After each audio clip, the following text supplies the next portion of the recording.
Do not take product if you are hypersensitive.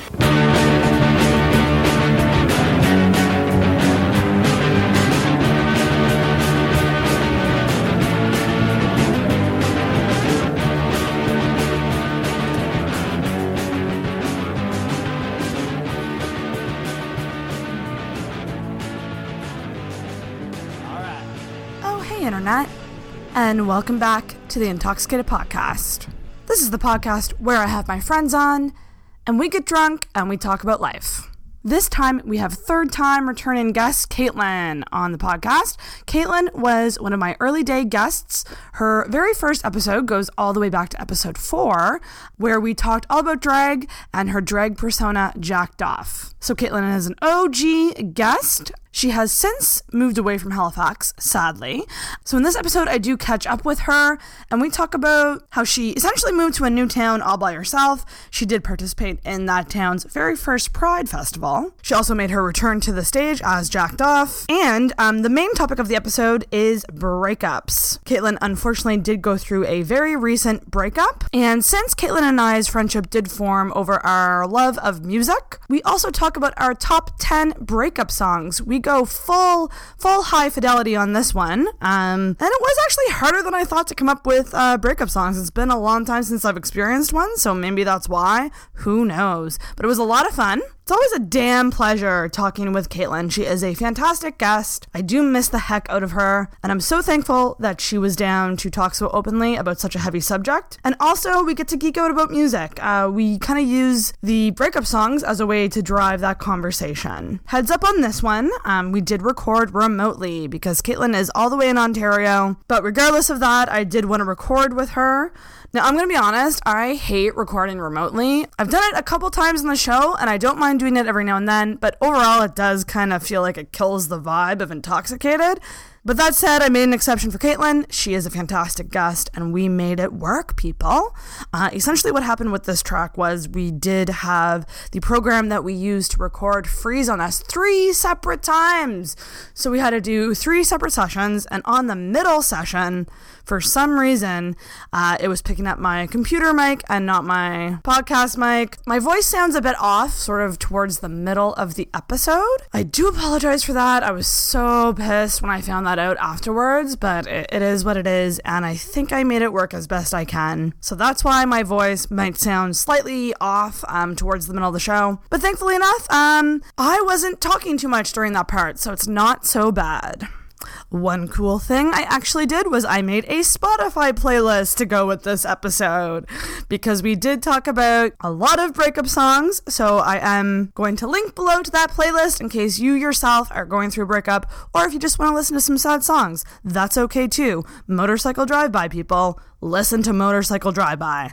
Patreons. I want to say a big thank you to Tyler, Zoe, Heather, Shannon, Vern, and Aaron. You guys rock. Thank you so much for the support. If you yourself are a listener and a fan of Intoxicated and you want to become a Patreon, certainly check out our Patreon page. Links below in the description for that. You can get various rewards, including early access to episodes and bonus content. Right now, I do have 2 amazing bonus episodes up on Patreon with the very awesome Harper McCormick. You can hear us talk about premium Snapchat, and she also does a Tinder takeover as well. So it is very, very worth it. We will be continuing to pump out some awesome bonus episodes on there. So if you are a fan of the show, I guarantee you it is worth it. Social media. Follow us on there. We are on Facebook and Instagram at Intoxicated Podcast, on Twitter at @in_toxicated. Please do subscribe to the podcast as well so you don't miss any episodes of the show. Make sure to also hit subscribe on Intoxicated Reviews. If you don't know already, it is a separate channel dedicated to TV and movies, hosted by my friend Corey. I'm actually on the most recent episode of Intoxicated Reviews with Harper McCormick. It's a trailer trashed episode, so we are reacting to a bunch of recent trailers and talking all about that. It was a lot of fun, so make sure you check that out and subscribe to Intoxicated Reviews. And if you're enjoying what we're doing on Intoxicated, you can leave us a rating or review on iTunes. We would love you forever. And maybe I will start reading them on the show if they are awesome enough. Feel free to send us any feedback or questions to our email that is intoxicatedpodcast@gmail.com. And I do want to say a big thank you to anyone who's ever reached out and given feedback on the show. I can't tell you how much I appreciate it. Please never feel nervous to do that, because the thing is, feedback is a gift. And anytime I get it, I take it constructively. I'm very, very confident and happy about the content I am making on the show. But constructive criticism is only going to make the show better. And so I super duper appreciate it. So feel free to send along feedback, and thank you to those who already have. But anyways, guys, that's about it. I hope you enjoy this episode with the very, very awesome Caitlin. Welcome back, everybody, to the Intoxicated Podcast. We are here with third time returning guest, Caitlin. I mean, technically I'm both, I guess, so that's still accurate.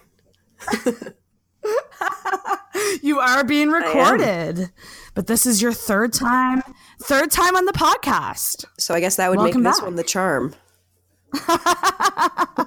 Yes. Let's hope nothing fucks up. We're actually recording remotely here because you are in, where are you again? Fort Frances, Ontario.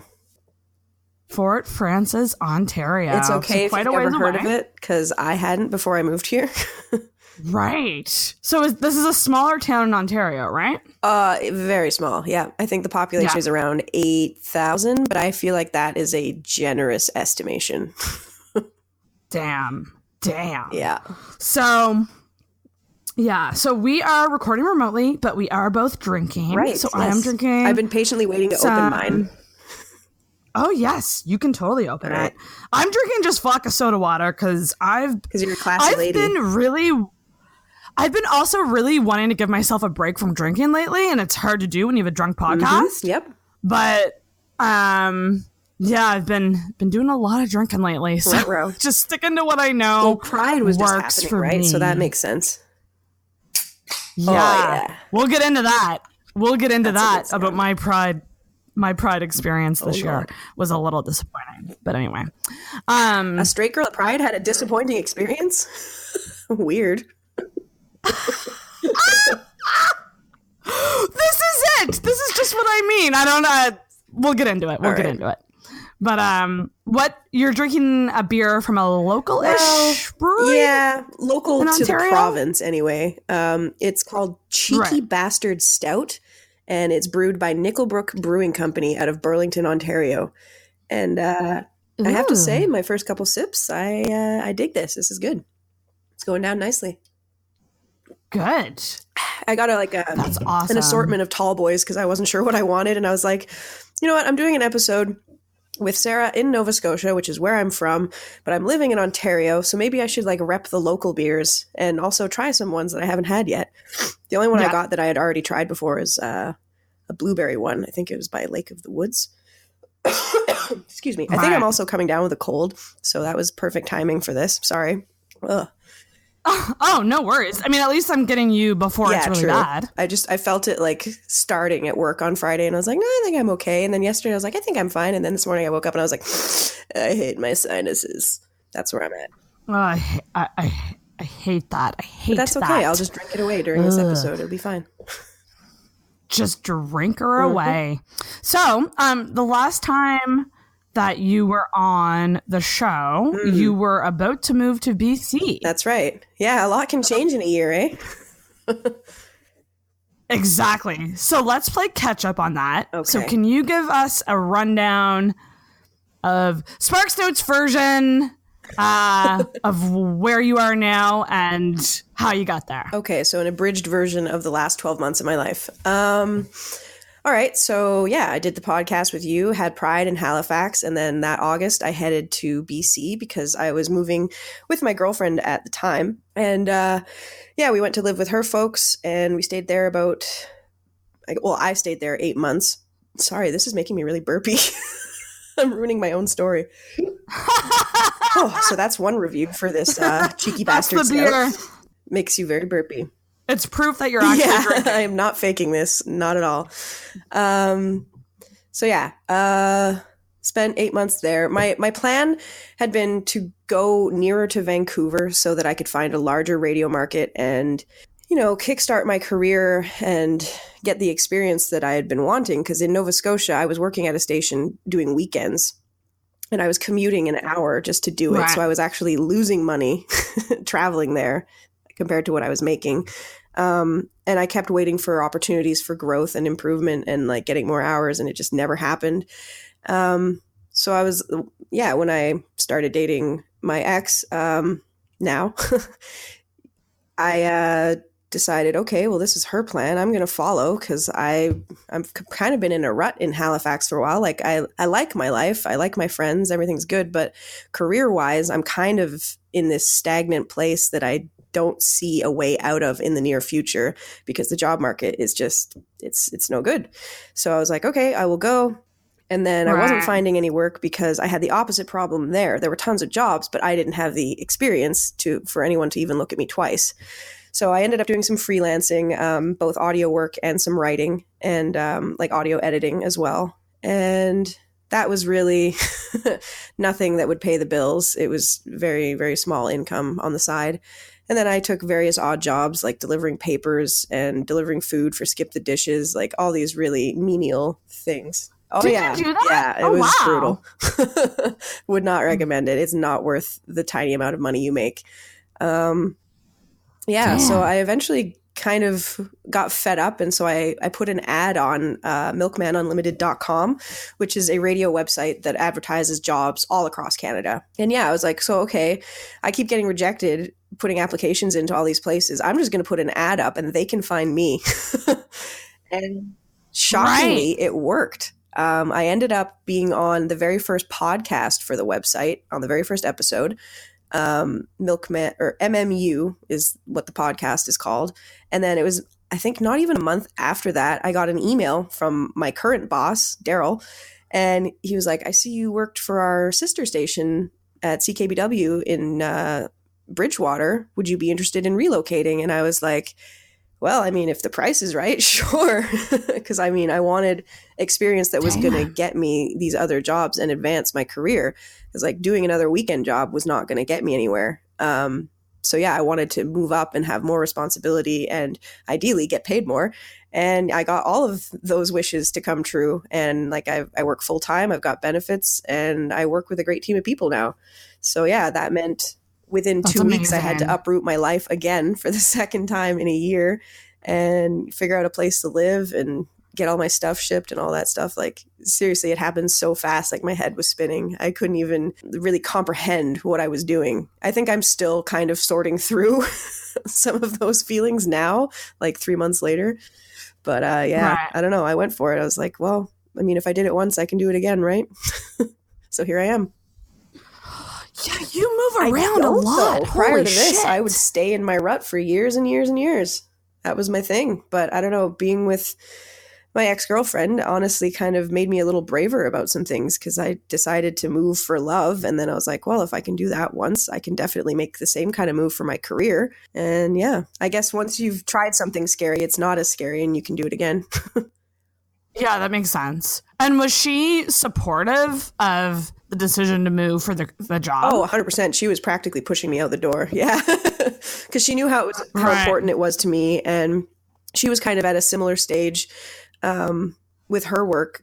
She was working back at a lab that she had been with since she was in high school doing like co-op program kind of stuff. And so it was a good entry level thing, but she wants to do more.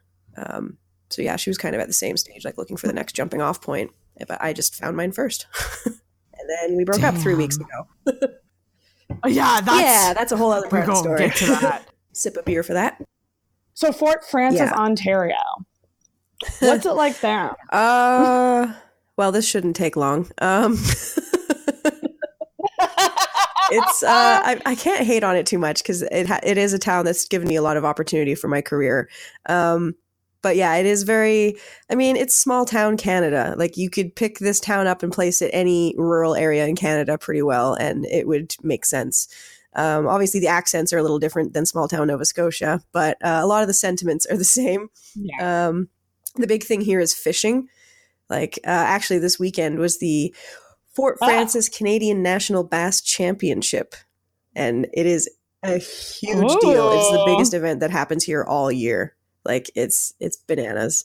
damn. And I was like, oh, okay, well, that sounds cool. It seems like they have a lot of cool events going on. And the part that I got to cover was the weigh-ins. So it's literally just a bunch of anglers coming in from the water. They have buckets of fish. They weigh them. They go up on stage. They weigh them up there. They talk a little bit about how their day out fishing was, and then they leave the stage. And then another one comes up, and it's that for hours. It's very, very thrilling. Oh, wow. That's very Yeah. rural Ontario. About as rural as you can get. One thing that you experienced while being there was the town's, was it their first pride ever? The very first pride ever. And it was not just our town, it was across the border, International Falls, Minnesota, because they're kind of like our sister town. Because like the border is literally probably a 5-minute walk from where I live right now. Like I can walk down the street and there it is. So yeah, it was also the first Pride March that we know of in the world that has crossed an international boundary, because we started on the US side and walked across the bridge to Fort Francis. Wow. Yeah, pretty cool. So And- what was it a full Pride week or just the Pride parade? The march was kind of the one of the sort of finale events on the weekend. So it started on I guess the Sunday or the Monday, whenever the 9th was. And yeah, they had a bunch of events throughout the week. Like they had a Pride art night where people were making I can't even remember what they were now. Some kind of bracelets or something. It was like a crafting kind of event. And they had movie showings, like they played Love, Simon. And then there was another one called Fire Song. And it was about a gay Anishinaabe teenager from Northern Ontario who has to make a decision about leaving his family or going to the city and whatever, because they have this family crisis. And it's not something you see in the mainstream a lot, and it won all these awards at the Toronto International Film Festival. And yeah, so they had that going on. They also had a drag show on the Friday, which I participated in, and I was very excited to be a part of it. Yes. Because that was also the return of Jack Doff. I hadn't performed in about a year. And yeah. That's what I want to talk about. So, well, number one, were there just not as many opportunities in BC to do it, or did you just get too busy, or like why so long? Well, why was it such a long break? I think it was a combination of factors. One was that all of my drag stuff was packed up in a box in my ex's parents' garage, and I just didn't want to bother digging it out because it was like buried under a bunch of stuff, my stuff, their stuff, everyone's stuff. Oh, excuse me. Return of the Stout. Ooh, excuse me. And Langley itself was not, I wouldn't say it was the queerest city. Like it's about 45 minutes to an hour outside of Vancouver, depending how fast you drive and how much traffic there is. But it's not as progressive as Vancouver, and it's very much like white picket fences and a shopping kind of city. It's not really the arts and culture hub that places like Vancouver, Montreal, Halifax, Toronto are. So yeah, we did get down to one drag show, and we had plans to start performing at their amateur night for this particular drag show at a place called the Cobalt in Vancouver. But it just didn't end up happening. And then I got the job and I had to leave and get all my stuff in order. And so it was just one of those things that never materialized. And it was kind of a bummer because I definitely missed drag, but I don't know. Yeah. I had such a grounding of a supportive community around me in Halifax, whereas I wouldn't have had that in Vancouver. It would have been like starting all over again. And it seems like a bit more competitive and like a much higher level of drag. So yeah, I don't know how I would have fared in that scene. But you did miss it a lot when you were in BC? More than I thought I would, actually, because like I knew it was a part of my week because I performed at a weekly show every Monday at Men's and Molly's in Halifax. So like it felt like something was missing for the first little while, but then I kind of got used to not performing and I was like, that's okay. Like I'll get an opportunity again someday.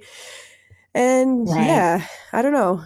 But I kept following a bunch of new drag kings that I hadn't seen before, like not necessarily from even Canada. There was a lot in the States that are doing some pretty incredible things. And like keeping up with my drag people back home. So like I kept my hands in it. I just wasn't performing. And I think that actually helped shape the look I ended up having for Pride here. Cause I don't know how it happened, but I got way better at makeup. Taking a year off. Like I think it was the best face I've ever done was for this Pride. I was shocked, let me tell you. Like when I was scrolling through Instagram and saw that picture of you, like the recent one that you did, I was like, who's this hot guy? Like for a split second, I did not. It was insane. Yeah. Like, so were you practicing during the time off or what? No, that's the thing. It was once I left Halifax, I didn't pick up another brush or tube of foundation or anything. Like I didn't do any drag. I didn't practice. I should have, because I was exploring a lot of other art forms. Like I was writing a lot. I was drawing. I was painting and like getting all my emotional stuff out that way, but like it never occurred to me like, oh, I should practice my face. Like I know for some people that's like an innate need. They like have to do it and experiment all the time. But prior to drag, I never really used makeup, so it wasn't like the driving force. It was more the performance aspect of it than it ever was the makeup for me. But now I've found I have much more of a knack for it than I thought I did. And yeah, I guess just I was kind of absorbing techniques just by following all of these people online and just seeing how they did stuff. And yeah, I guess it just sort of blended into how I do mine. I mean, that contour though, really, like you contoured the ever living shit out of your face and it looks amazing. Well, I went at it this time because this was kind of a turning point, I think, in my drag career. I finally purchased setting spray. Oh my God. So I was a little more fearless about doing layers of makeup, and it saved my life, let me tell you, because it was like over 30 degrees in the place where we were performing, because like inside and outside, it was just the most ridiculously hot, humid day, like not a cloud in the sky all day long. I definitely got like a forehead sunburn and everything because I was emceeing the Pride March and the flag raising and everything. So I was outside all day. I was actually kind of worried that I was going to mess up my makeup and like it wouldn't be the right tone, but it was a dark bar, so it was all good. It looks so good. Thank you. I was quite proud of it. And the setting spray will save your life. Like I've heard, I listened to a podcast recently with a drag queen, and they said that they put hairspray on their face to set in their makeup. I've definitely and I'm like, done that before by accident. Damn, it does that's work gotta to be an extent, bad. but yeah. Right. Are there any other tips and tricks that you've picked up? I'm kind of self-taught. Like I didn't go as theatrical initially as some of the kings like to go, but I think I'm getting to that point now that I'm more comfortable with what I'm doing. But I'm also like as a king and as a human and like every aspect of my life, I'm pretty low maintenance, other than my hair. Yeah. So like I definitely don't attack it the way a lot of people would say that you're supposed to. Like I don't have an arsenal of brushes and see, I don't even know the terminology. Yeah, like tools and accessories. Yeah, brushes. I apply my foundation with my fingers, which I know is like strictly verboten in the drag world for a lot of, especially for queens. They're just like, no, you don't use your hands. Like, that's sacrilege. But like, it works for me. Get a sponge. I have like those little, those like cotton pads and things, but like, yeah, I don't have anything more intense than that. And then like, I will use one of those like foam applicator plastic brushes that comes with eyeshadow for like doing some highlights and contours and stuff. But like all that stuff you saw on my face, like the cheekbones and the jawline and everything, like I did all that blending with my fingers. Wow, that's insane. See, I would not have thought that looking at this. That's my goal. I don't want people to know that I'm this trash king. But I guess the world's going to know now. But yeah, like, and my contour is, it's one of, what is the brand? NYX, I think it was. And it's one of those, the double-ended, like the highlighter on one end and the contour stick on the other. And I use that. I do that for outlining my jaw, for all of the shadows on my face and all of the, like the cheekbones and like any definition I'm trying to add to my face. That's what I use. And then I bring up my like the apples of my cheeks and the bridge or not the bridge, but like coming down the center of my nose, I use the highlighter. But like, yeah, I use it pretty sparingly. Yeah, no. Yeah. It looks fantastic. Thank you very much. Yeah, I was. So what was it like performing for the first time in so long? Oh my God. Was it nerve-wracking as shit? Like putting my skin back on, like I had been naked because I hadn't performed in so long. Like I didn't realize just how much I missed it until like I was on that stage and like the music was starting and everyone was looking at me and I was like, oh, fuck, I missed this. Like, and the energy in that room was incredible. I wasn't sure what to expect from a lot of the events that were going on for Pride because it is the very first and this is a pretty conservative town. And, you know, like a lot of the population is a bit older. So I wasn't sure how well received it would be, but like the event was sold out. Like there were people lined up outside who couldn't get in because we were over capacity. Right. And like the energy in the room was just insane. Like everyone went apeshit for every little thing that we did. And I have never made so many tips in my entire drag career. And I made it like, I think I probably made more in that one night than I did cumulatively throughout my year in Halifax.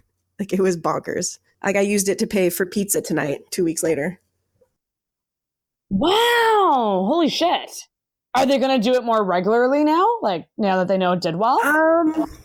Well, I don't know because the drag queens that they got to perform came from Winnipeg. One of them was originally from around here, but she lives in Winnipeg now.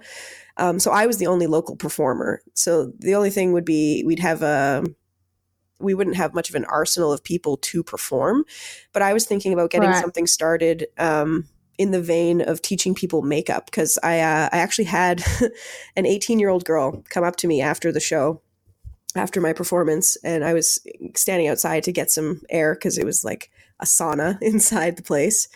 And yeah, she came up to me and asked for my autograph, and it was the cutest thing ever. I was like, "Oh my God, I'm not this good." Oh my God. And yeah, and she asked for a picture with me and all this stuff, and so we got chatting. And she said that she was super interested in drag, but like she had no outlet to try it, and she was really excited that this event was happening. And I was like, "Man, you sound like me before I started drag," because like I thought about it for a good 5 years before I actually performed. I just didn't have an in with anybody to get into it. Until I had a friend who started doing drag. But it made me think, I wonder how it would go over if I were to start like a makeup workshop or something. Because we have this space that just opened up this year called the Rainy Lake Square. And they host events, like all kinds of things there. Every week is what they're trying to do. They try to have like a weekly Thursday night thing. So they'll have things like, wow. Yeah, they'll have open air movies. Like they have this inflatable movie screen that they put up, and next week they're showing Labyrinth, and they have paint nights, all kinds of musical performances and art things that they do. So I'm like, I wonder if I could convince them to let me lead a class on like drag king makeup or something. I don't know how I would fare at drag queen, but I could definitely do king. You could definitely do king. Yeah. Just talk about the contouring and like the style too behind it. I think like, at the very least just I could makeup. get high school students into it. I just don't know about some of the older generations. I don't know how much interest there is there. But yeah, I don't know. I need something else to focus on. I get very bored here. Yeah, exactly. What song did you do when you performed? It was one that I had performed once before in Halifax, and it's one of my, I guess now I can say that I've done it twice. It's one of my favorite songs to perform. It's called The Donkey Serenade. It's by Mario Lanza, and he was a world famous tenor in the 50s, known for his bad temper, and he died really young, I think, because of heart problems, because he was also not a healthy man. But he has an incredible voice, and he's very theatrical. Like, I mean, picture a tenor from the 50s, like full tuxedo and just like all that bravado and just swagger. Ooh. I don't know. So I dressed in a tux, but I discovered that I've put on some weight since I left Halifax, so my dress pants didn't fit. So I ended up wearing shorts, which ended up being for the best anyway, because of it being 1,000 degrees in there. But yeah, so I had like full tux with shorts and like shiny shoes and everything. And I did like a kind of slick back hair look and a very thin mustache. And so the song is about singing to a donkey. It's called The Donkey Serenade. And yeah, it's ridiculous, but it's done in the style that if you weren't listening to the words, it sounds very beautiful and dramatic. But like if you're actually listening, you're like, wait, what? So I encourage you to look it up. It's quite comical. I want to 100%. Oh, and I had a little stuffed donkey as part of the performance. I was like singing to it. Ooh. Yeah. Damn. So is it safe to say that Jack Doff is back? I will say he is definitely not in retirement. I think he's probably still going to be on a little bit of a hiatus, but the queens that I met performing this last Pride, they told me if I'm ever in Winnipeg, like just hit them up and they'll get me in a show. So I know at least I have one place somewhat nearby that I can perform. Yeah. And if you're ever back in Halifax, you can hit up one of our shows too. I would probably try to go back to my old show if it's still running when I'm back in Halifax next. I'm pretty sure they still host it weekly, as far as I know, because I know a lot of them have gotten involved in other stuff since. But I'm pretty sure the show is still going. That's amazing. Yeah, that's really awesome. So like, what was it like? And like going back a little bit, what's it like moving to a city totally alone by yourself? Like I feel like that is one of the bravest things ever. Like I don't know if I could ever do that. Well, to be honest, I didn't think I could, but after having done it sort of once, I mean, I did have my partner at the time. That was actually kind of one of the driving forces was the fact that I knew I still had her. I mean, I don't now, right. But whatever, it is what it is. But yeah, like knowing that I had several support bases that weren't here was somehow easier because I knew I at least had backups if things didn't work out here, I guess. But it was very nerve-wracking, and it was very much like, okay, I'm putting my entire life on the line for this job. Like it has to work out, and I have to do well at this because it's going to be hella expensive to get myself out of there. Right. Like I spent literally all of my money to get here, and I had essentially done the same thing to get to Langley. Like I'm still paying off debts from both. But I don't know. It's when you have a reason like kickstarting your career, it definitely makes it easier. Like when you're weighing pros and cons, like that's a pretty big pro. Because I know that if I had stayed in Halifax, I wouldn't have this experience. I straight up wouldn't. That's true. But now coming here allows me that mobility to move on from here once I've gotten the experience I want, and I can go back to places that I actually want to be and, I don't know, improve even more and expand my repertoire and what I can do. And hopefully make more money. I'm not in it for the money though. If I was, I wouldn't have chosen radio.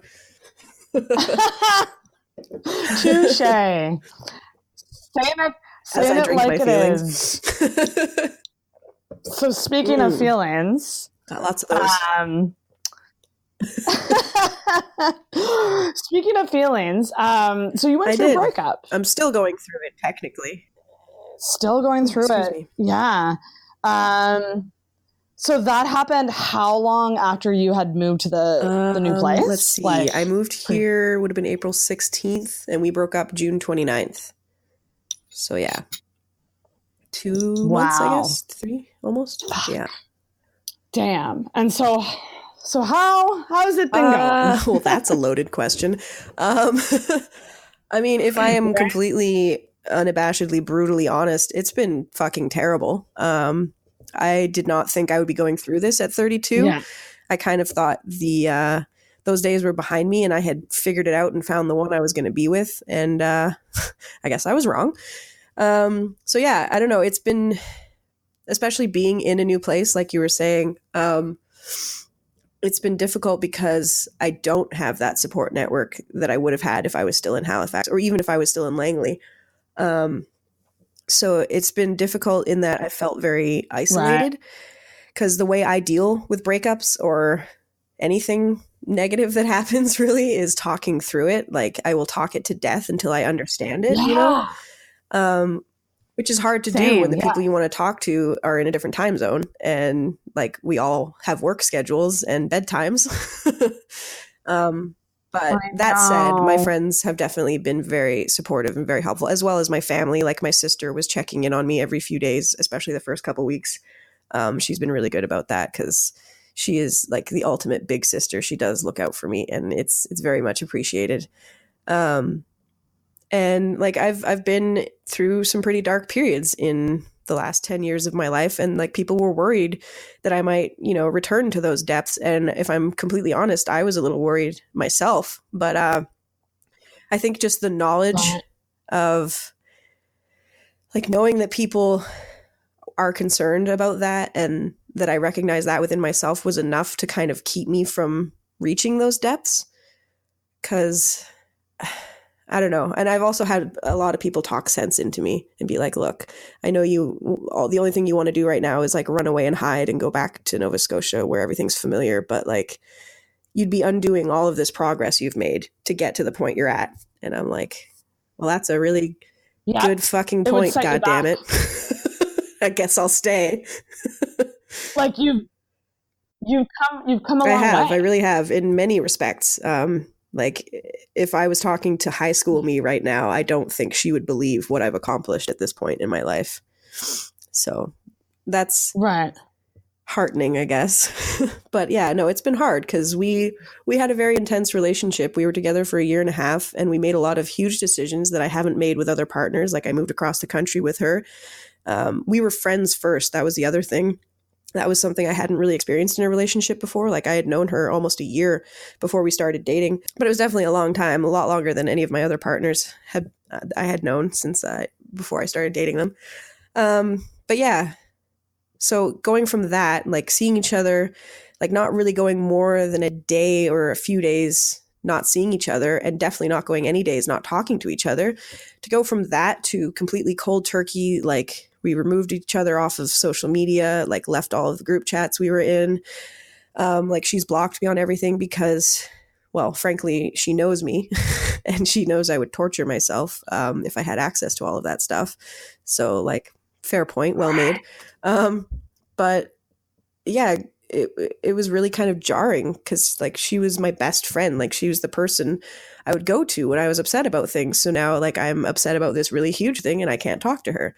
So that's been really hard. But I've been muddling through, I'm trying to get involved in the community like that's been one of the things is I've kind of thrown myself into my work, and I've been doing extra things, especially during Pride. Like I was going out to events and like getting extra interviews and things like that just to keep myself busy, really.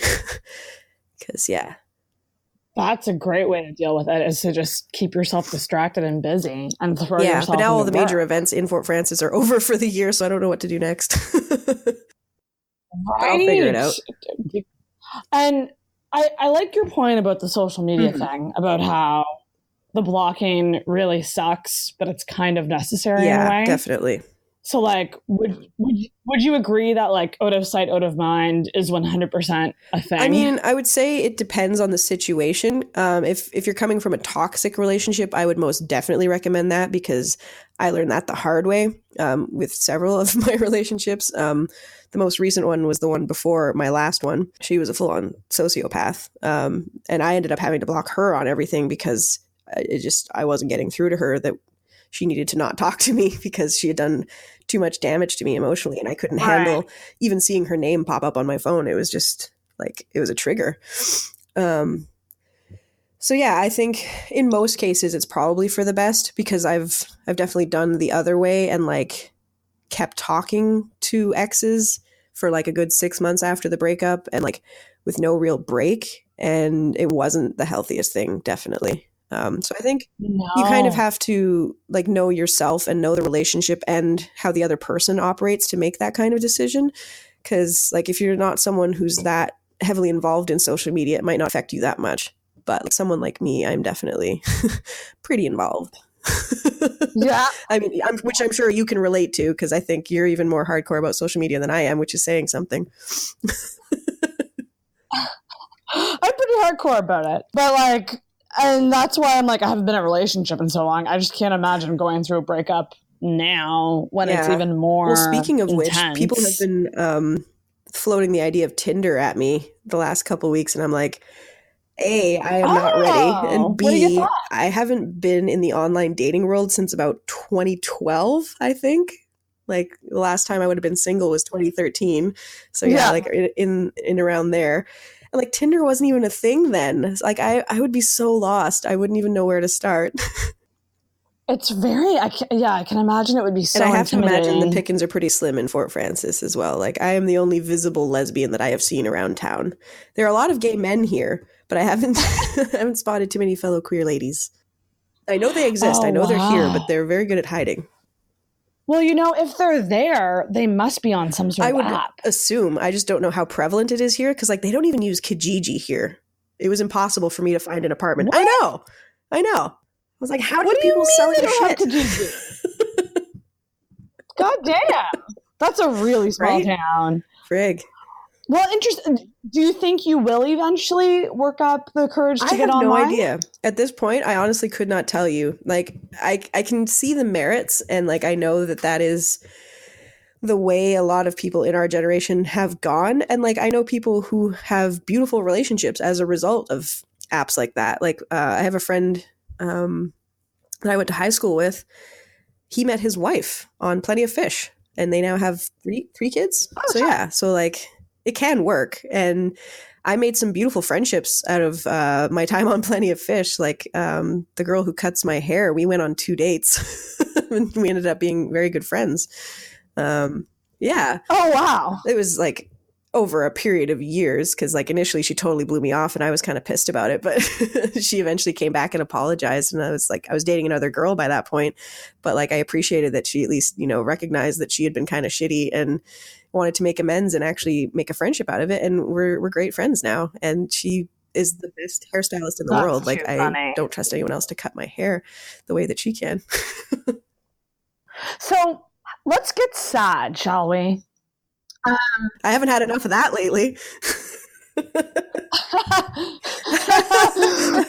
because we're not going to talk about specifically what happened with the breakup, but let's talk about how both of us deal with breakups, because everybody deals in a different way.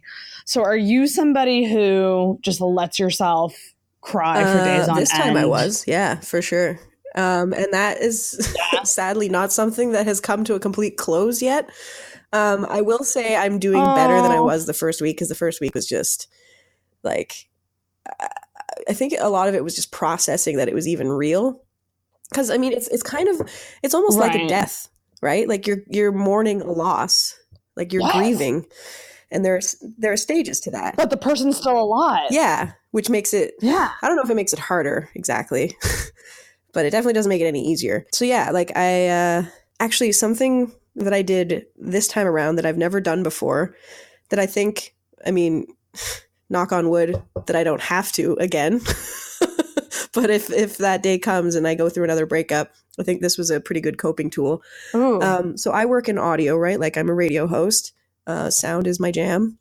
So what I started doing was I would be too tired from crying or like emotionally processing or whatever to pick up my phone or my laptop or a notepad or anything and write down what I was feeling. So I would just take my handheld recorder and just talk into it.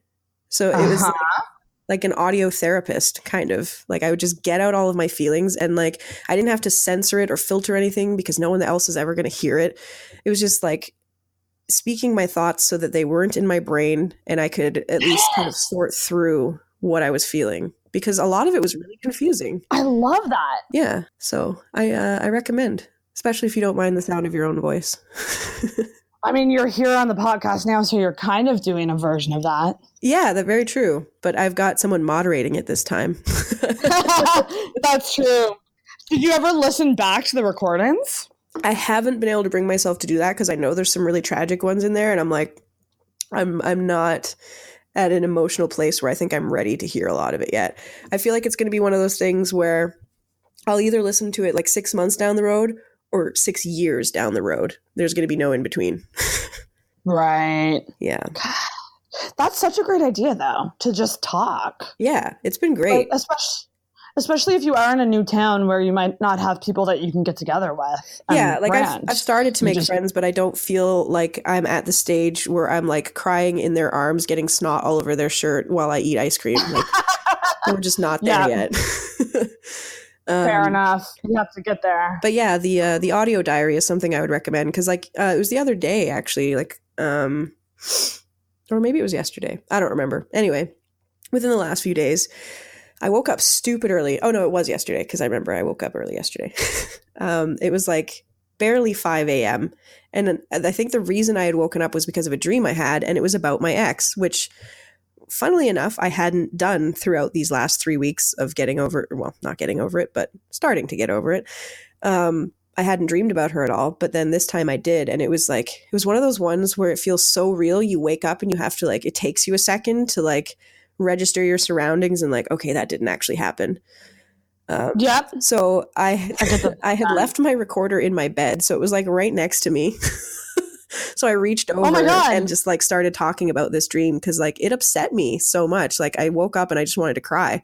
So I was like, okay, instead of becoming a sobbing mess, just like talk it out, record what happened and what you're feeling about it. So yeah, it's been helpful. Holy shit.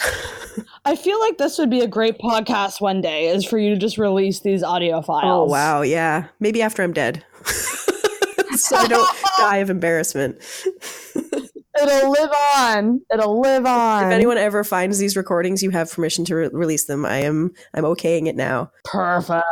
Wait till I'm no longer relevant, at least. Well, I'm so not that I intend to become so very relevant. I have no idea how famous I'll get, if at all. Mega famous. We'll see. Mega famous. I'm sorry that you're going through all that. That really fucking sucks. Yeah, man. It's really the worst feeling in the world. Like, it's just not, it's really hard to describe, you know, like it is, yeah, what that's like. But a way that we can actually describe it is through music and of course, the thing we connect on the most. Yes. Although I think I need another beer for this. Do you? Go get one. So I didn't do this intentionally, but this is a stronger beer than the one I started with. The first one was 4.5%, and this one is 7.1. So we are going to actually, let's talk about sex, baby. I had to. That was last week's episode 69. Which I am upset 69. About. I don't even want to talk about it. I wanted to be part of that so bad. And you will be. I promise. I promise we will bring you back for something. You damn well better I still revisit that topic. I want to revisit it with like different perspectives kind of thing, because that's kind of what I wanted to do. And then it was just really, really hard to get everybody on the same night. Yeah. But rather than talk about that, we're going to talk about breakup songs.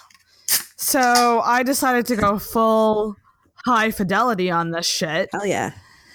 And ask you and me to come up with our top 10 breakup songs. So we're John Cusack in this scenario. We are Rob Gordon, 100%. Okay. So I figure the best way to do this, because we might have a lot of overlap, or we might not. I'm very curious to see if we do or not. Is for you to go through your list, okay, and then we'll talk about each one, and then I'll just let you know if I have that same song on my list. Okay, sounds good. So did you rank yours, or did you just list 10? Mine are in no particular order. Me neither. I'm going to be honest, this was a lot harder than I thought it would be. I thought I had like an arsenal of them, but I really had to think. Right. Yeah, because there's a lot of sad songs out there, like songs that are sad. And there are songs that aren't necessarily a breakup song that can be applied to a breakup as well. Yeah. And vice 100%. versa. So let's get her going. All right. So hit me with it. Okay, so the first one that I have is a recent discovery. It's a song that I've known since I was in high school, I guess, because this album has been like a standby for me. Coffee Stain by Sarah Harmer. Oh, I saw that you posted that the other day. Yeah. I know, I'm so emo. Well, it was because of a conversation that I was having with a friend of mine, because she had said something about, because someone had told her that she was a bit of a fatalist. And I was like, oh, that makes me think of that Sarah Harmer song, because she says, well, maybe I'm a fatalist to watch it all go at this. like some balloon I'll probably miss, lost in a treetop. Anyway, that part of the song is not as relevant, but it was what made me think of it. And then I listened to the song and I was like, oh, shit, this fits my life right now. Damn it. So like I had a kind of cathartic singing cry over that song. It was good. It was good. Wow. Sarah Harmer's very good for that, I will say. So is fatalist, is that like someone who believes in fate? No, it's more like someone who believes in their own fatality, I think. Like it's someone who kind of, not necessarily a pessimist, but they see like the reality of like, you know, things might not work out and we all are all going to die someday, that kind of thing. I don't know. Oh, that's me. That's me 100%. Yep. I mean, I'm there. I have like streaks of that running through my personality. But I think by and large, I'm pretty well an optimist, I would say. I have my days though, don't we all? Oh man. So yeah, that's that song, that whole album, the You Were Here album is very, very emotional and very dear to my heart. I mean, I just remember Basement Apartment. That's from that album. Yep. With Don't Get Your Back Up. Those were good. All the singles. But I don't think I ever listened to the album. I would highly recommend it. Okay.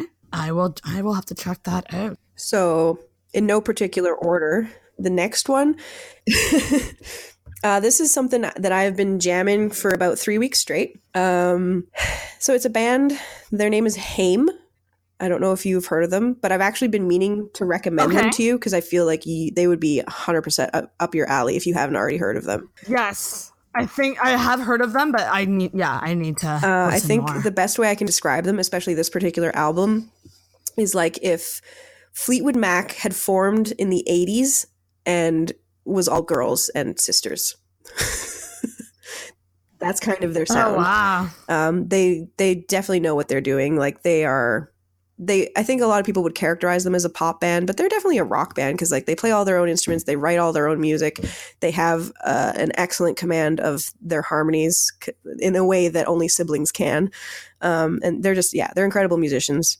But yeah, this album is called Something to Tell You, and I kind of I don't know if I can pick just one song from it, but two of the ones that I've been listening to a lot that are very descriptive of what I've been going through is Nothing's Wrong and You Never Knew. But like the entire album is a very cathartic experience because it's very obvious that they went into this album with the intention of writing about relationships and like all the pitfalls and things. And yeah, like it definitely comes through in the lyrics, and it's generic enough that almost anyone can relate to it. But at the same time, like it's very clearly specific to their experiences as well.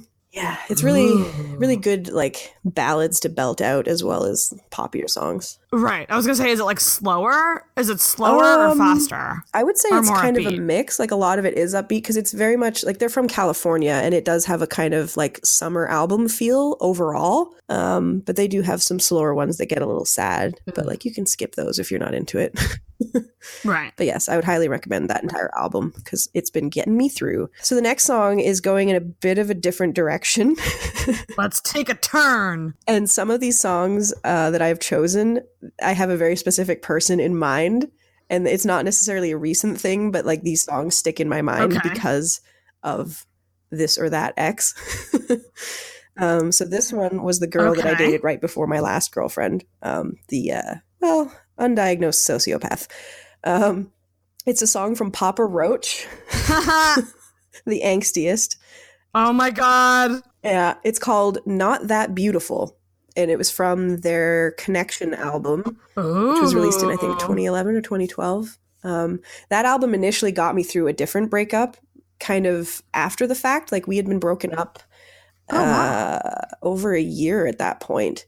But I had recently spent time with her because I had ended up having to go back to work at my old job for a couple months, and she was still there, and it was just awful. And so it was like the months following that this album came out, and it like helped me get through some of the stuff that I hadn't dealt with from that previous relationship that had ended over a year ago, and like I didn't realize that I hadn't dealt with. It's funny how music can do that. It can. But this song in particular, I performed for drag. Did you really? Yeah, and it was like the angstiest thing. I had like super dark eyeliner. I was dressed all in black with like my black skinny jeans and like a really tight black shirt. And just like, I think I put purple in my hair or something that night. Fuck yeah, you did. Yeah. And if I had had time, I would have done like black nail polish and stuff. But yeah. And like I wore a vest with pins on it. And I was just like, it was very punk rock. The song is basically about an ex and realizing, you know, because of their personality, they are not that beautiful is the kind of summary of that song. Ooh. Yeah, like you can very easily get distracted deep. by outer beauty and not see that someone is actually a fucking terrible person underneath. They're a piece of shit underneath it all. Yeah, it's pretty rare to find that good combo where someone is both good looking and not a total dick. Uh-huh. Something I have clearly mastered. Oh, come on. Come on. No, you're awesome. The next one is going in a different direction again, sort of back to the more poppy mainstream kind of thing. This is actually a Halifax artist. His name is Jordan, or Jordan, if you do it the way it's stylized, JRDN. Oh, okay. Never heard of. What, really? I think he won like... Maybe he didn't win, but I think he was on Canadian Idol or like one of those singing shows. I feel like that was how he got his start. I can't remember. Okay. He was popular for a hot minute. He was kind of in the same vein as like Jason Derulo. Like I would put him in that kind of category. But yeah, the song is called I Don't Care. And it's very, very clearly like a breakup, like fuck you kind of song without actually saying fuck you. It's like radio friendly. But it's like the chorus. I like that. I don't care what you do out there. I'm so much better by myself. Something like that. Anyway, very like positive, independent man lyrics. Wow. Yeah, it's a good one. You should. I'm just recommending all of these songs to you because I know they would be up your alley. I like how breakup songs can either be like super fucking sad or super angry. Right? There's no in Like between. it goes in one way or another, and they're all amazing. But like, I kind of like the angry ones more. It really depends what stage you're at. You're like, am I ready to like break shit, or do I still just want to like sniffle into my pillow? Like, and sometimes that can happen. Like both of those things will happen in one day. It's really like the stages of grief. Like you're going through the stages of grief. 100%. Yeah. Denial is, I think, where I'm still kind of at. Uh-huh. I've felt this way when I've lost episodes of the podcast. I've gone through the stages kind of like grief. a breakup. Because like you didn't want to end it. That was just technology like, fucking you up. I just need to let go. I need to let go. Move on, Sarah. It's over. My God. Okay, what's next? Next is a classic from the great philosophers, the Pussycat Dolls. Oh my God! Which one? I hate this part. No, that's a little too obvious. Oh. Hush, hush. In brackets, I will survive. I've never heard of this. Oh, man. It is a jam. Yeah. It incorporates I Will Survive towards the end, if you hadn't gathered from the title. Ooh. But yeah, it's all like... I'm going to have to Spotify this and add talking it about to my how list. I don't want you and I don't need you and I'm a strong, independent woman. Like that's the kind of vibe of the song. And it's like a dancey kind of tune.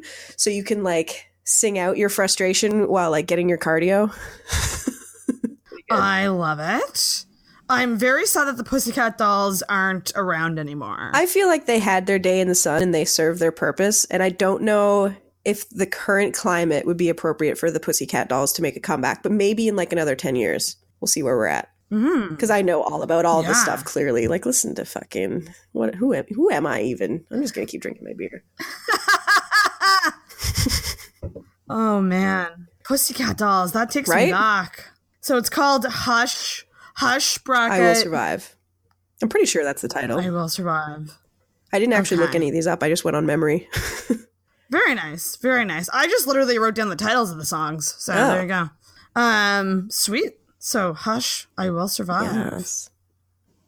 I will add that to the list. It's a catchy little ditty. It'll be in your head for the rest of the evening. I guarantee it. So next I have the Chainsmokers. Ooh. I know. I was a little dubious about putting them on here because I was like, they're not very good. But this song is very appropriate for the topic. Yeah. Which one? Breakup Every Night. It's right there in the title. Oh. Okay. It's basically about a girl who wants to break up every night, and like the relationship is super toxic, but he's like, well, he doesn't actually come out and say it. It is very much alluded to in the song, like, she's a good fuck, so like I'm gonna put up with all of her bullshit. And that is like a good summary of the girl I was with before my ex. Because I thought that was enough, and that was worth putting up with all of her crazy drama. Like I was very wrong. And I was kidding myself. Most recent ex or No. Okay. This was kind of a stopgap in between my most recent ex and the ex before that. Because this girl, if you asked her, she would not tell you that we ever officially dated. It was one of those kind of situations. One of those. Yeah. Although it went on for 4 months. Yeah, no, we weren't involved at all. Wow. Okay. Yeah, she's a whole episode to herself. A whole episode. Oh, wow. I'm glad that is behind me. Let me just say. So then the next one, I'll bring the mood down a little bit. Bring it down. Jimmy Eat World from their Futures album, a song called Kill. Okay. And as is trademark of Jimmy Eat World, like he just speaks your feelings like no one else can. It's a song about like kind of a right person, wrong time, I think is, the main idea of the song. That's, I think, how I could best summarize it, but there's some very poignant lyrics in there. That's real sad.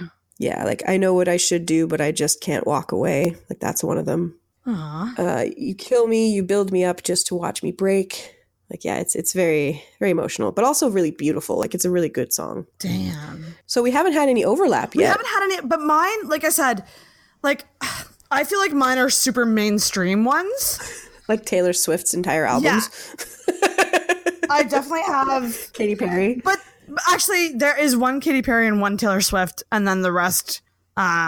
We'll get to mine soon. Like, I feel like you'll know every single one of them, essentially. I just thought of a bonus song that I can't believe I didn't include, but I'll get to that after. The next one, you won't be shocked by it, trust me. The Airborne Toxic Event, and the song is called Changing. Okay. And it's actually a very jaunty little number. Like, the way it starts out is this kind of like plunky keyboard, and it's like do do do do do do do do do do do do.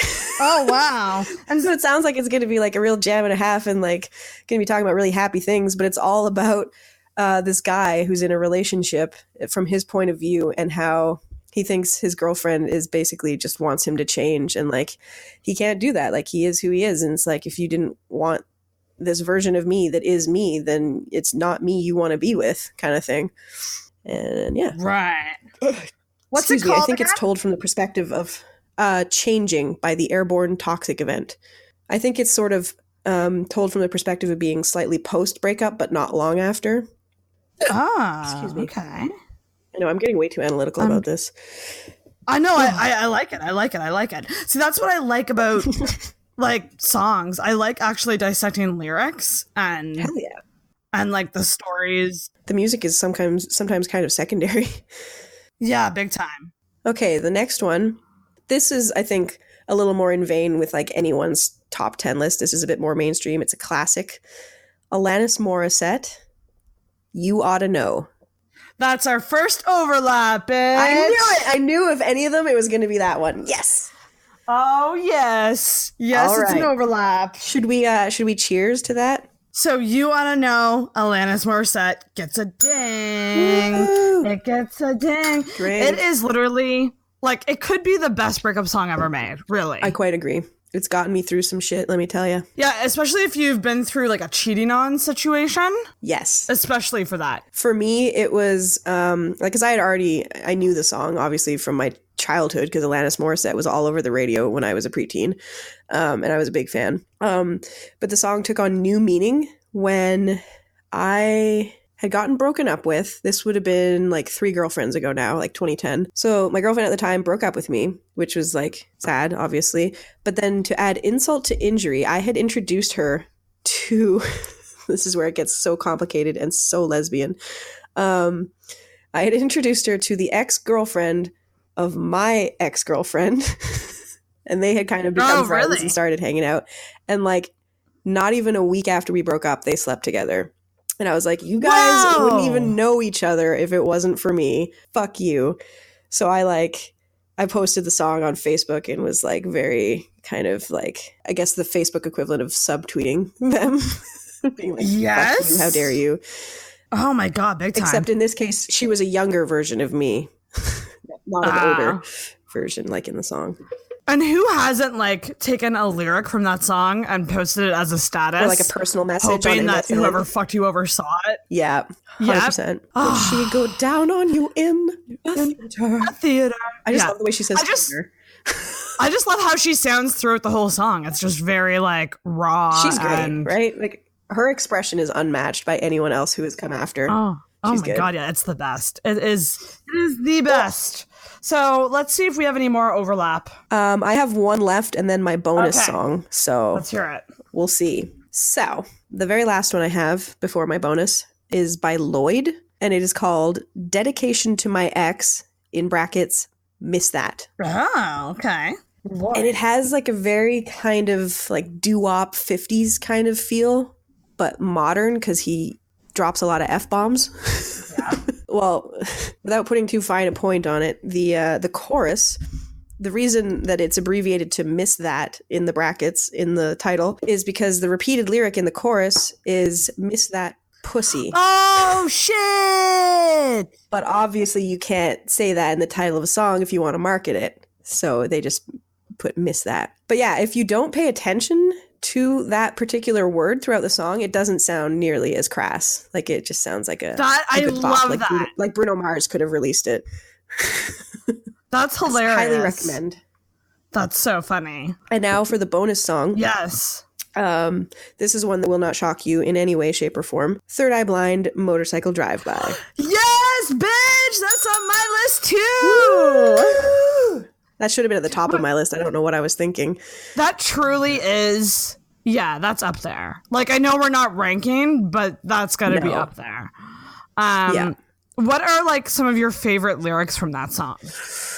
Oh, well, actually, this was one that I thought about getting tattooed on me a while back, but I'm not as sure now. You're guiltless and free. I hope you take a piece of me with you. Me with you. Yes. That one has always. The reason I really like that, it's like talking about how, well, I mean, and like this is just my opinion of it, but like when someone leaves you and they're out of your life and you see them moving on and they're so like unfazed by it. Right. And you're just like, oh, do you even think of me still? Like at all in any way? Yeah. Like, did this relationship even matter to you? Yeah, exactly. You're like, I'm a fucking wreck. Why aren't you? Like, were we not in the same thing together? Yeah. It's so weird because I feel like I wasn't the hugest Third Eye Blind fan until I went through my big breakup like 6 years ago. And like that happened like at like right around the time that we saw them live. Oh, yeah. So 2012. Like that song took on a whole new meaning to me. Yeah, big time. Like that was. Well, that's one of the things I've always liked that song is because it keeps taking on new meanings for me. Like each situation I go through and the older I get, like I keep finding new ways to appreciate it. Like that is the mark of a good song, really. If the lyrics can keep changing for me. It's phenomenal. Yeah. It's so freaking good. I'm just looking at the lyrics now. I'm just trying to see. The other lyric that always sticks out to me in that one is because it's kind of applied to every breakup I've had, I think, where he says, "This is the last time we'll be friends again. I'll get over you. Yes! You won't know who I am."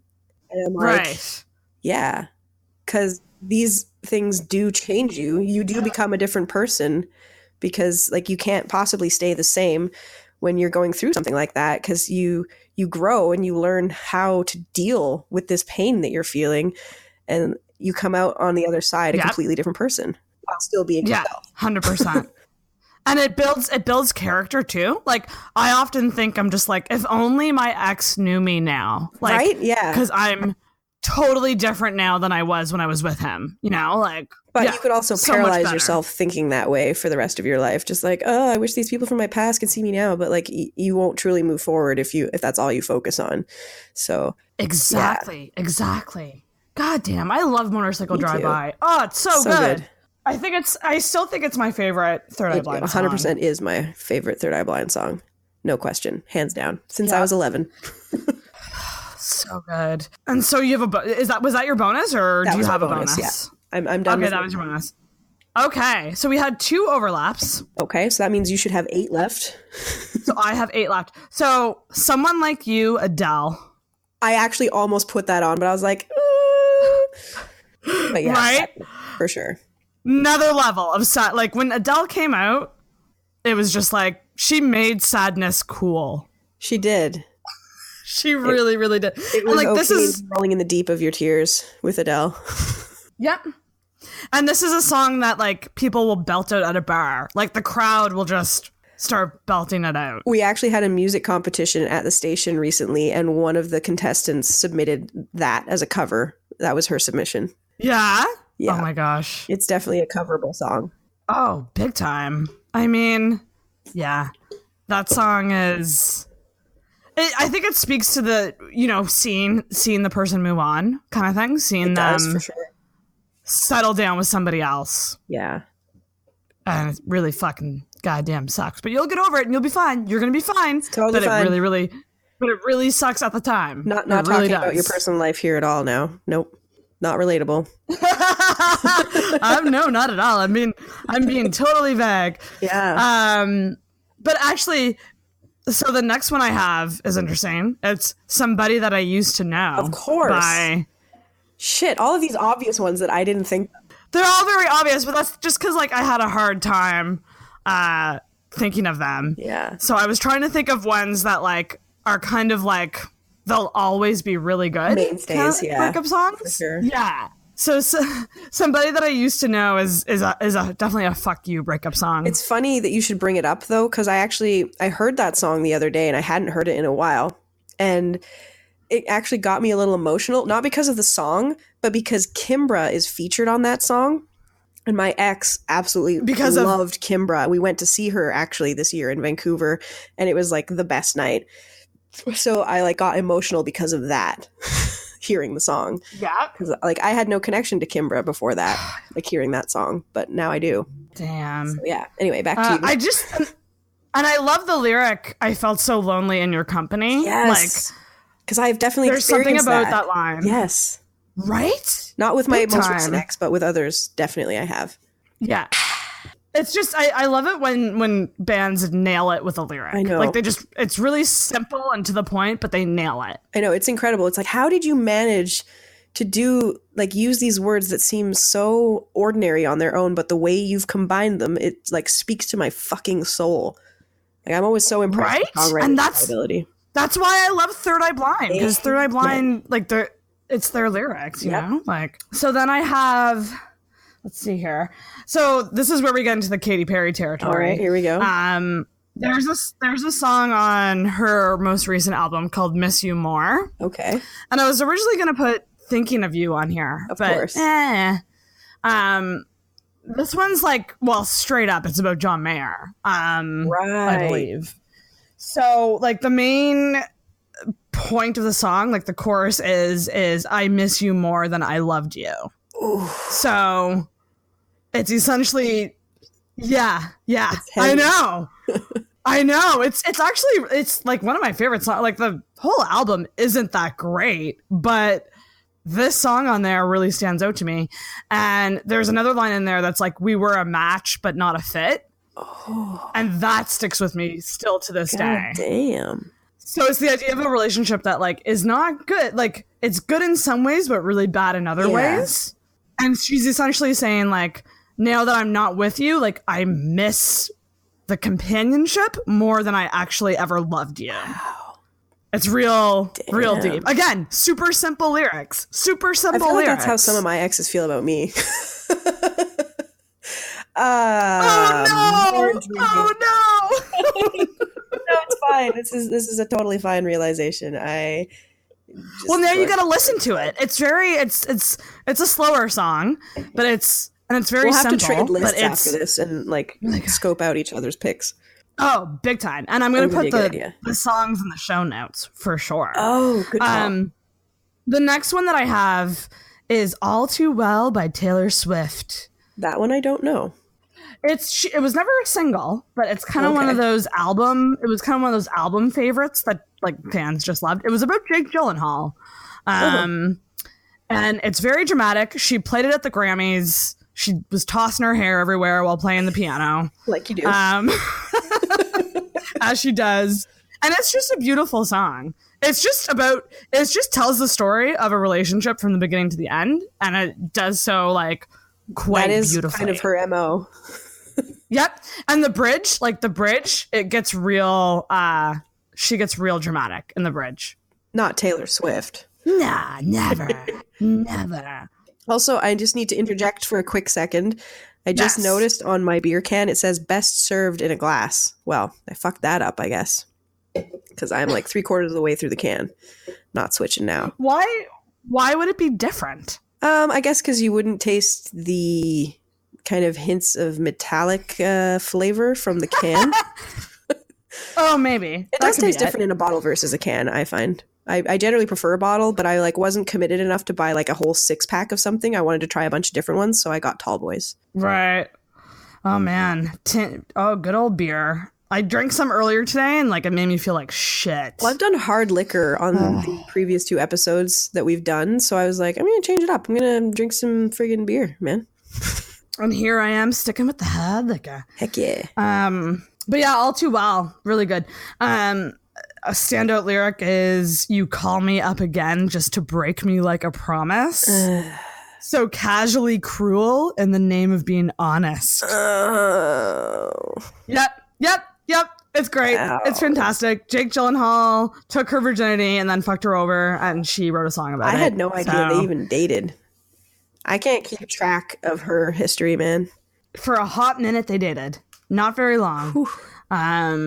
But yeah, All Too Well is fantastic. Now, the next one that I have is another Third Eye Blind song. Yes. This might be surprising. Okay.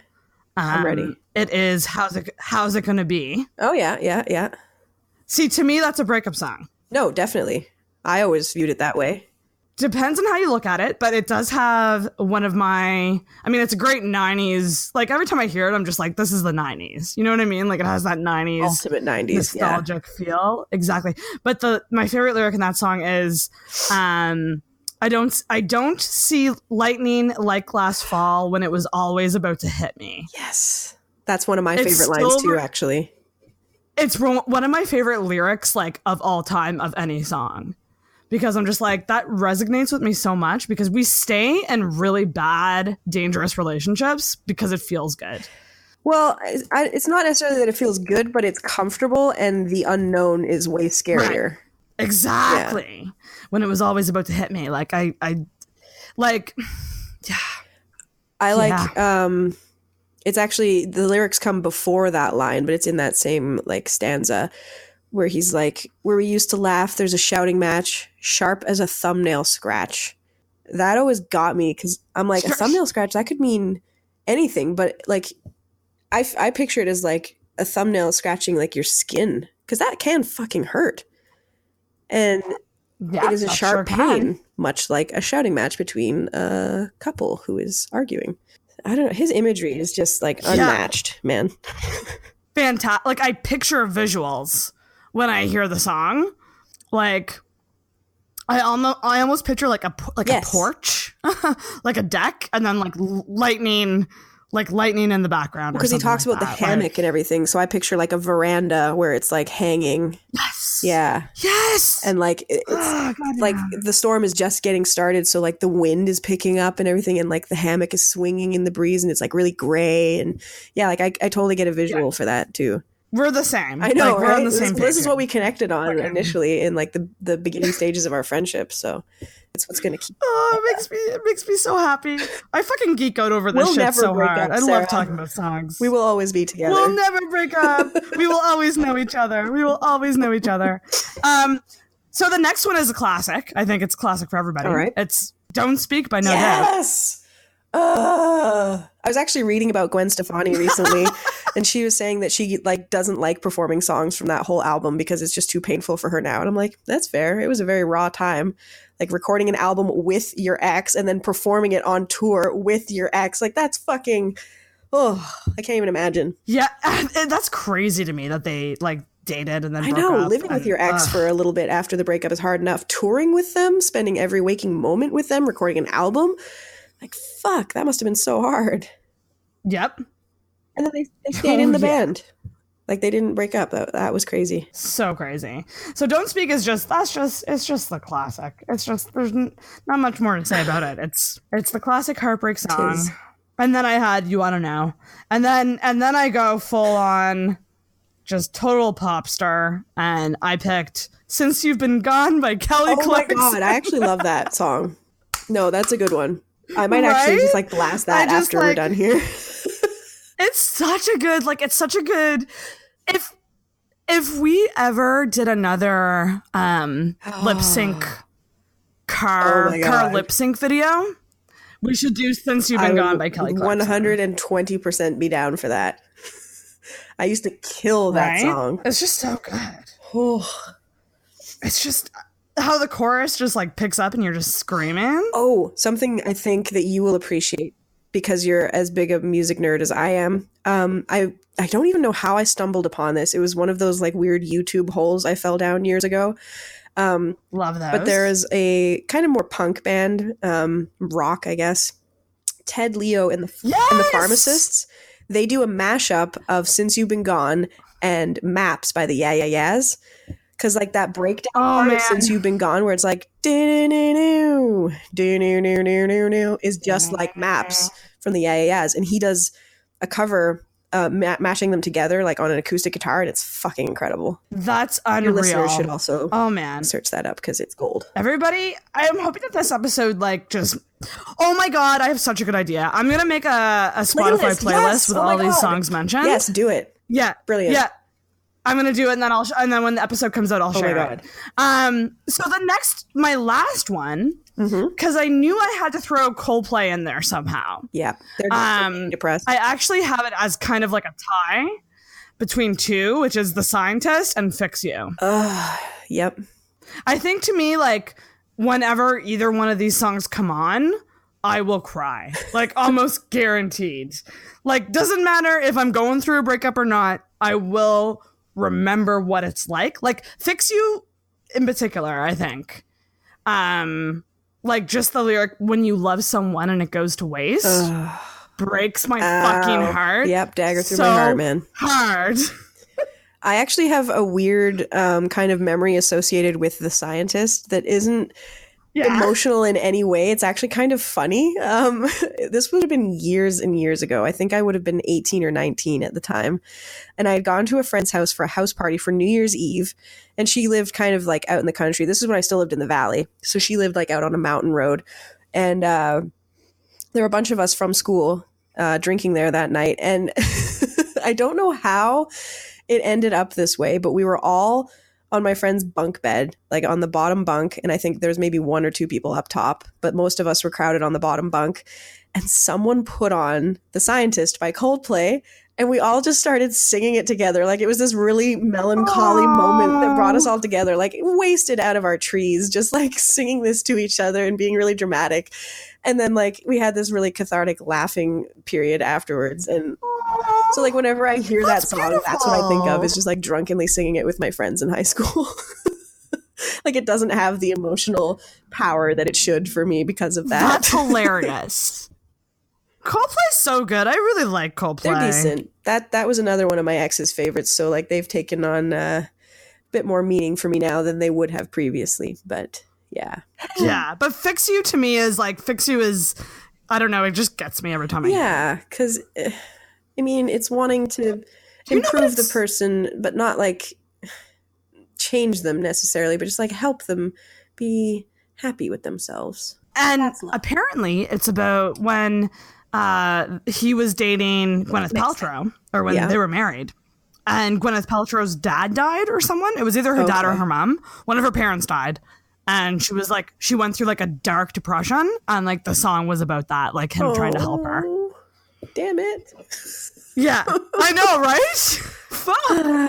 Fuck, man. Yeah. So like when you think and that's why I like the site songmeanings.com. It's like you find like any song and like people will comment with like legit sources of like interview clips or like what that song is about. Genius.com is good for that too. I find they're kind of on par with each other. I think it started as Rap shit. Genius and then it expanded to be Genius for like all music genres. Yeah. But yeah. It's awesome. Same kind of thing. It works.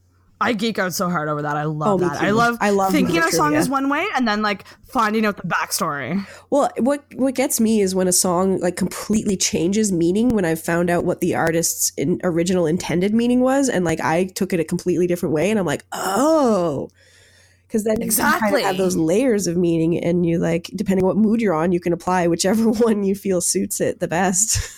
Yep, it's and that's the power of music. Music is wonderful. It's so great. It's the best. It's the best therapy, as well as talking into an audio recording and ranting about everything and censored.